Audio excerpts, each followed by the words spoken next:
Folks, welcome back. I'm back. I missed you all so much, but I'm back here in front of you all talking about a new and exciting game. With me, surrounding me, I have Alex and John from Death's Gambit. Gentlemen, how are you? How are you enjoying your E3? We're doing great. Great, awesome. How are you enjoying it? I'm having a wonderful time.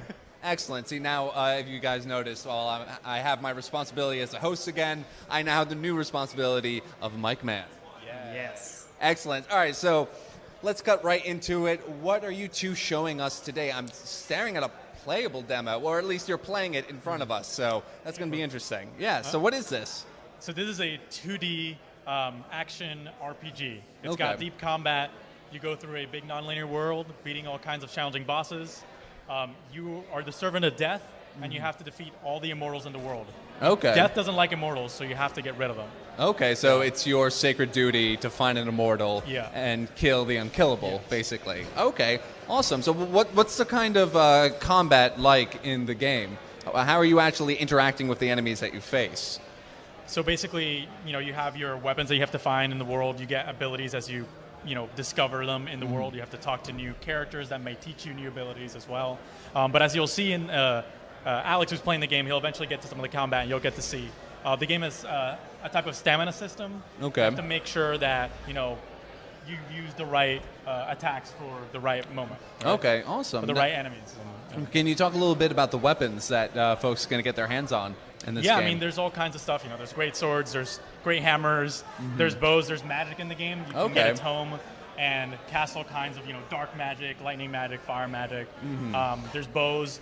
There's also a few guns too. Oh, really? Okay. We haven't really gone too much in depth as to how those work. Right. Okay. They're not overpowered. Okay, you but heard it here, they're folks. in the game. All right. Awesome. There's also all kinds of different combat mechanics like parrying. If you block enemy attacks at the right time, then you can actually parry them and deflect their attacks. Okay. So this is less, going into a horde of enemies and cutting them up. You're being a little more strategic. A little bit more methodical, yeah. Okay, that's good. Awesome. Now, I just want to address this real quick. I'm staring at the game being played right now, and it looks gorgeous. Can you talk a little bit about the animation and the aesthetic style that you guys chose? Sure. It's a very animation-heavy game, obviously, inspired by Dark Souls. The whole combat system is based on stamina management and telegraphing. So our animations are incredibly done. Yeah. The influences, Dark Souls, Castlevania. We tried blending some Shadow of the Colossus in there and adopting a sort of Ghibli-style world. Okay.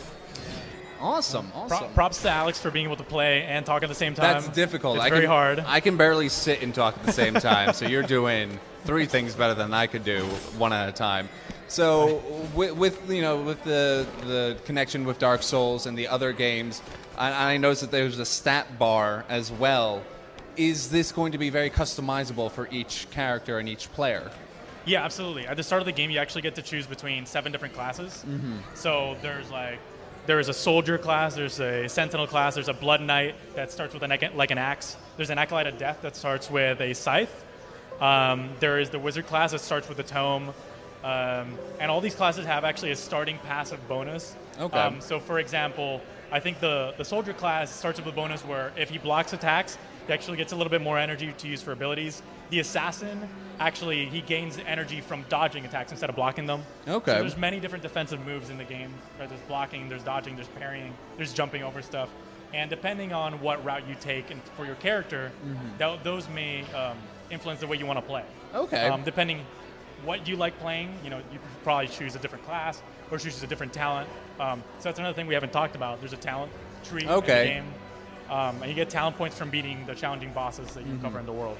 It is a big Metroidvania-style world. Once you beat the first boss, it actually opens up. You get to like a central sanctuary where there's a lot of characters you can talk to, and they teach you new abilities. They train you whatever you may need.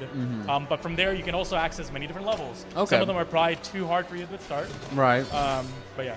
Okay, is there a correct path? Is there like one correct path that players have to follow? Or are they, besides like, if they want to go up against very challenging levels, are they free to tackle the game whichever way? Okay.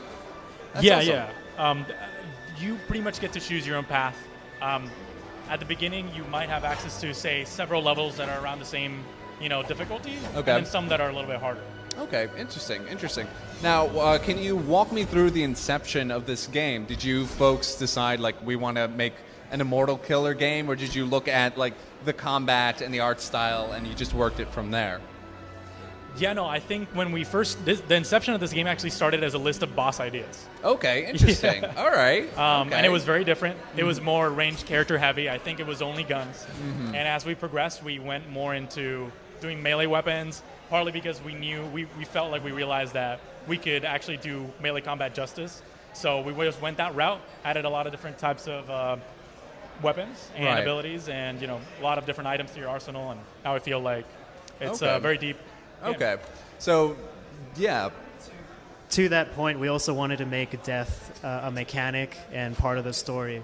So that's another avenue of exploration in our game. Every time you die, it has the chance to give you like a snippet of story of who you were and what you're looking for. That's interesting. Normally with games, the narrative happens when you progress through the game, but you're getting it once you die. So that's a very interesting way of tackling the narrative. That's interesting. Cool. Awesome. So it seems like your game is a little Souls-like, and I hate always doing the comparison. I'm sure you guys are tired of it, but I just have one last question in regards to that. The difficulty. How difficult is this game? Could anyone just jump in and start playing, or are they going to get a world of hurt?